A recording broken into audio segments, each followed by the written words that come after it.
sir. Alright, that is match 1. Wasn't too bad. Wasn't too bad. Definitely better than some of the matches we had last week, like Additional, who just schooled his opponent. Whew. Whew. And yeah, definitely if you aren't doing Tesla, if you're watching this, my friend, if you aren't doing Rebel Zealot synergy in that, Orange-Blue is better served with things like Parry at the Gates, Serendipity Ifrit is a 4/4 body with Divination, which allows you to like filter enchantments to the top, so Rainbow pulls them so that you're drawing multiple cards in a turn.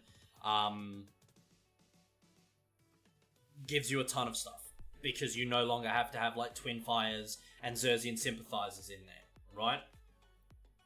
And yeah, even in Rebel Synergy, as so what's saying, like, Ifrit's just a good card. It's a 4/4 body with Divination tied to it. Alrighty. Next, I think we're going to go to Laezar. Much the same as last week. I will play the video. We will pause it when I feel like I need to interject with something, but apart from that, we are pretty much going to let him have a go of it. He did a lot of takes trying to get this to me, so thank you very much, my friend. Let me know if it's too quiet or too loud. I will probably turn off the music just because we are listening to recordings on recordings on recordings at this point. Hey, Deadfall, how are you, my friend? And we will see how this goes. Now, let me get this up. See how many times. Hello. Come on. Hello, Laezar here. There we go. Alrighty. Does have a little bit of background noise. That is alright. That's okay, my friend. Always room for improvement at another time. Let me know if it's too loud or quiet. And we will... I'll probably turn that up there. We'll see what happens. So this is Vehril versus... Hello, Arkanum. Laezar here for commenting the Academy for Creative Jam. We are watching Arkanum against Vehril. Let's first delve into the decks. So Arkanum is playing a Valkyrie deck. It's probably the best meta aggro deck at the moment. And it's also a very good deck to start learning the game with, as it's both pretty cheap and while it's very hard to play perfectly, it's quite easy to just... Well, it's very aggressive, so you just have to really learn the early turns correctly. And once your first few turns are solid, you will have a decent shot at the deck. So I think it's a very good choice for starting with. Vehril, on the other hand, is playing something that is not a meta deck that I know of. Just quickly, I definitely think, like you're saying, Valkyrie is very strong. The biggest weakness of Valkyrie is if your board gets cleared, it's very hard to catch back up, because you're now dealing with sort of mid to low strength minions that really require you playing a few of them out to have strength. So if you are ever versing Valkyries, finding it tough, need to learn how to play against Valkyries, trade to keep their board clear. Even if it leaves you with nothing on board and them with a minion on board, if you can keep the synergies from going off, you'll be able to catch up and have a lot easier go of it. Same pretty much for K9s. It's just K9s are way more vulnerable to locational AoE, like Fort Lightning, Maelstrom, etc. Continuing. I have turned it down a bit, Deadfall. I hope that's a bit better. But it doesn't look bad. It's a red purple which you usually see in pretty aggro deck, but it seems to be a more mid-rangey or even control deck, as Veritaway indicates. And it runs Infuse, which you would think indicates aggression, but red purple is a color with very good rush minions that can clear the board, so I'm thinking Trapezist Witch here. But I'm also thinking Racer and Shadow, which should be in the deck. I assume it is, but if it's not in the deck, it should really be in the deck because it works really well with Infuse. And the only really surprising card here is Night Market, which usually see more in either Rainbow deck or some disc deck which use it as a value generation engine discard fodder. But it's also pretty good here. I don't think it's a bad choice because you can run Shop Rumble uh, in purple red, and so you can use Shop Rumble to discard your Night Market cards. That's just about the only use of Night Market in red purple, I would think. Occasionally you might be able to get a tricky play with like a Ramen being able to move over if you have Impel, but you don't. Yes, I did, so Waltz, thank you. The only real use of that is with a Shopworn Bull, and even then I would prefer to just do things like Squire Pikes, because you can now just generate Squire Pikes as well. Like, I don't like it in red-purple. You definitely want to go more into the aggression side of things, even if it's an aggressive control-y deck. That's still a bit slow, personally, for me. If someone said to me, QWERTY, build me a red-purple deck, that would not even be near the list of potential cards. And get real card draw from it, so it's a pretty good engine to have in your deck. So yeah, this looks like a control-y mid-rangey deck, and this doesn't look bad at first glance. Alexandra, I will build you the trolliest so let's deck. Delve into the game. Starts with a Mind Freak. Okay, so Vehril first Mind Freaks, which is a good idea. And, well, it doesn't see the Freaky Scout here, so because Arkanum just draw it. But if he had seen the Freaky Scout, it would have been a very good Mind Freak target, because considering the first turn of an aggro deck is kind of annoying for them. Arkanum is pretty lucky to get the Freaky Scout here now. If you can't stop the early game of an aggro deck with the Mind Freak, Vehril does the right call of targeting a finisher. So here it chooses Freaky Sidecar, which is going to be a finisher for the deck, so targeting it will make Arkanum having more trouble to close the game. Absolutely. A probably better option would have been Troll, which actually tends to... Troll, and I don't mean this as a joke, is the trolliest card in the game.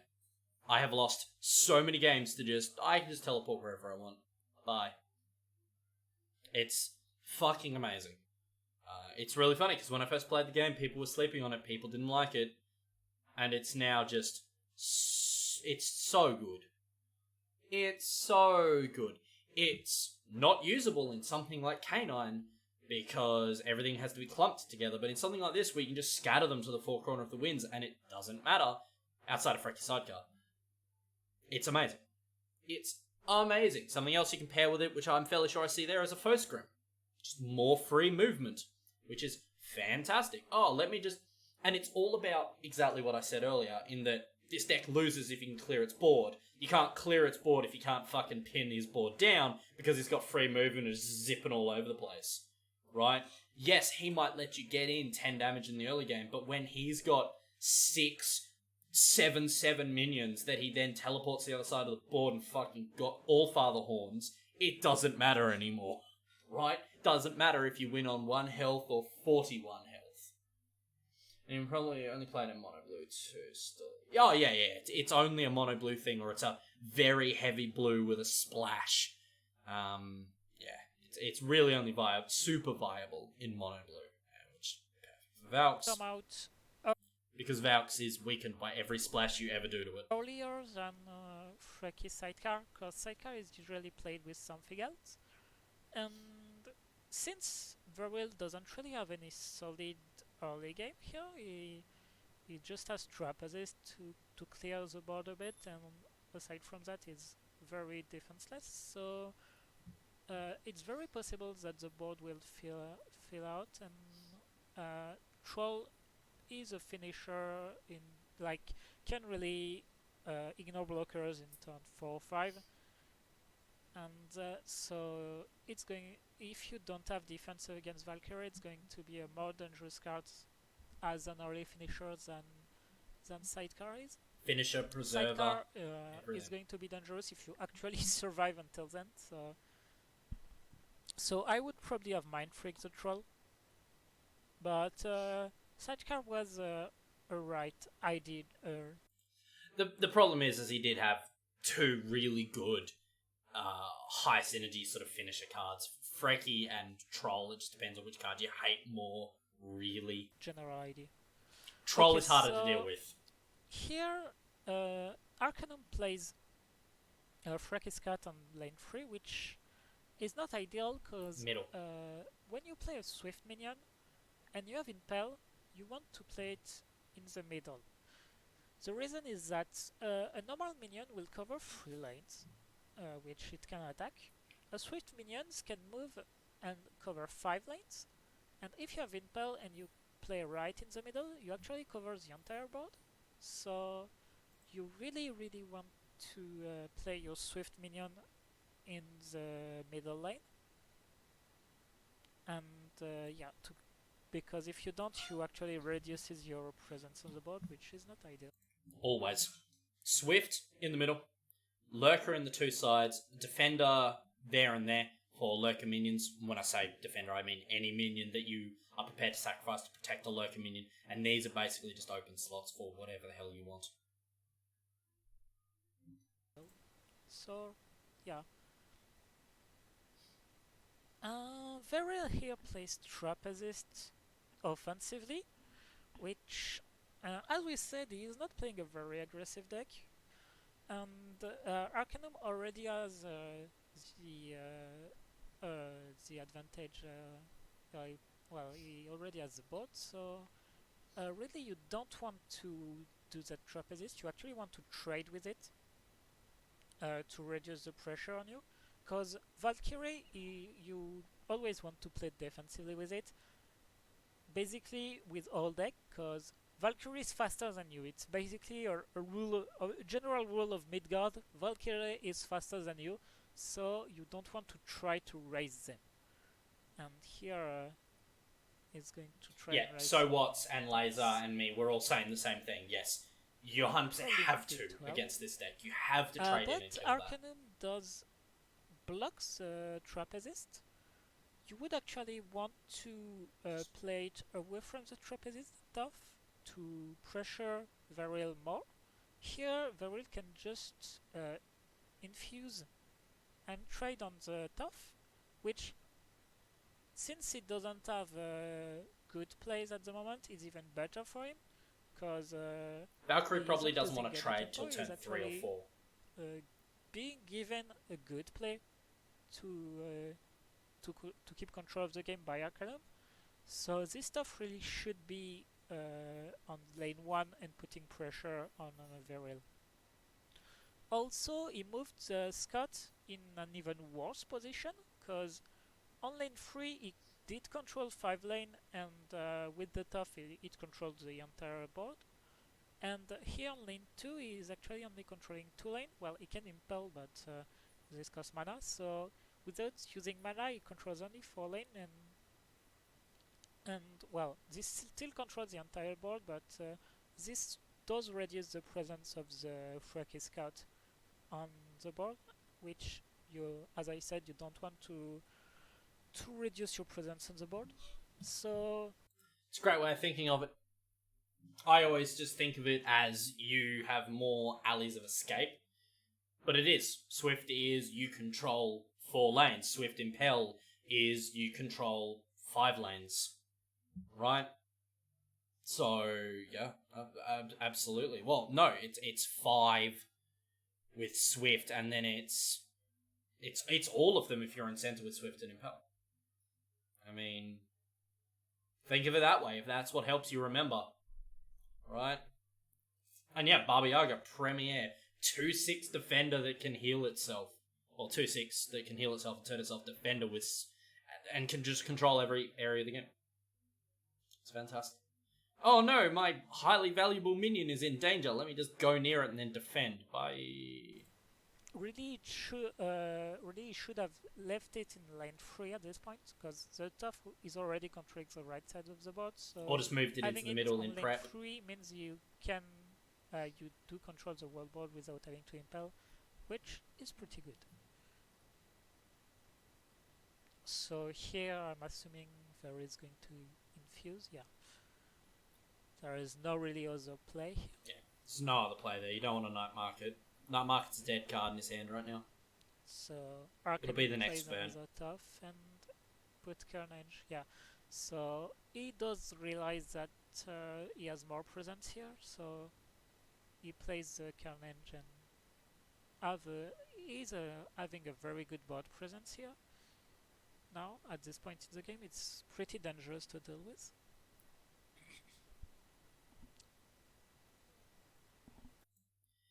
See, but Magmator's not going to be great, though. Magmator isn't great against a Valkyrie deck that plays on curve. Because if a Valkyrie deck has played on curve and played synergies, everything's out of Magmator range. It doesn't care. Like, that Road Queen just took everything but a freaky Scout out of Magmator range. Who cares? Right? That's the problem. So... what he decides to do is to play the... sorry, my throat hurts a bit, but yeah. What he decides to do is to play the Road Queen to get a good trade with the Sword Saint. Alternatively, he could have played the Bridgeway Troll and switch the Tough and the Scott, which would have been less immediate damage, but would set up the Troll. But coming into a Magmator turn, it's not really ideal. So really, I think this was the right play.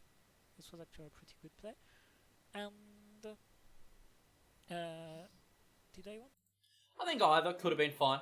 Because if you're bringing that across and swinging instead with the Troll teleport, that's 4 bodies on the board. Yes, that's 2 health. That's full health. The Magmator comes in, kills that instead. Yeah.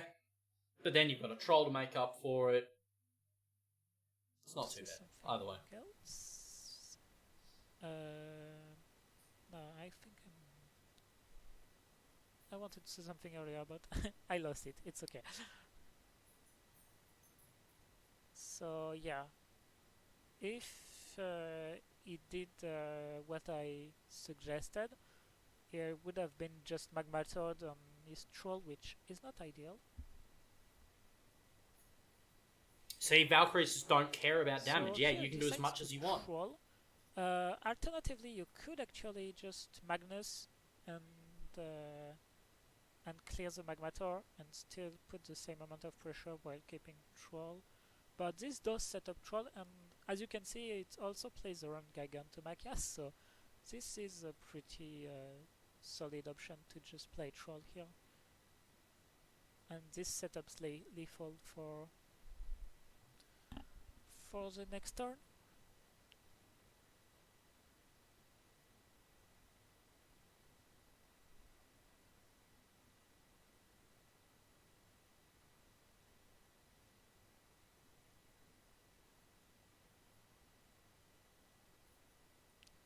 Okay, so Arkanum missed lethal here.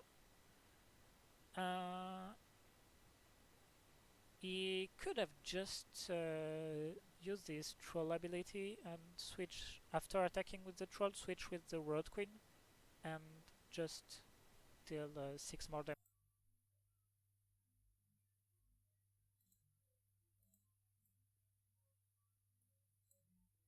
Let's double check. And clear the Magmator and still put the same amount of pressure while keeping Troll. So solid option to top lethal for the next turn.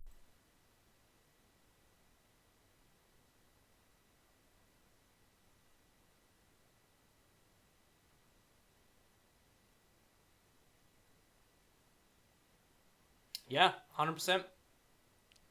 Okay, 100%. so Arkanum missed lethal here. He could have just used his troll ability and switch after attacking with the troll, switch with the Road Queen and just deal 6 more damage and win here. So yeah, you always want to be aware of being able to switch your troll away from an enchant to put something. You know what would have done that, chat? Following rule 1. Read your abilities, read the rules.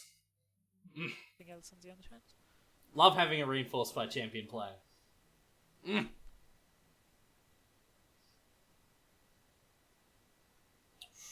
This is actually a pretty big mistake too from Vehril. You don't want to, let me rewind a bit. You don't want to use a Biting Blade to attack a 1 health minion. So the reason is that you'll only regain 1 health instead of the 4 health of the attack of the minion. So clearing Road Queen is obviously the right play here, but you want to use the Biting Blade on the Chimera, the Slayer Chimera. Okay, there is another mistake here. Yeah, you want so that it regains 4 life instead of only 1, so it would be on 5 health here, which is a lot more acceptable than 12. And he did play the Terragon here to block the troll. He's going to Pearl it, but he's hoping to block the 2 card with the Terragon. But really, you should trade with the Magmator here, because like even with just what's on the board, Arkanum has lethal. He can just activate his troll ability and moves the scout on either lane 1 or lane 5, and then moves the troll on another lane close to the minion that is blocking the scout, and just kill the minion with. Yeah, so Laezar pointed this out in that he goes on about this for a little bit, but Laezar realised after the recording it doesn't really matter. Even if we take out that Magnus is there, which would help him clear, you could Pearl on the Magmator, trade the Magmator, right? So it would even survive. You wouldn't even trade the damn thing. Pearl is 1/1, yes. You'd keep that, but then Magnus would just come down.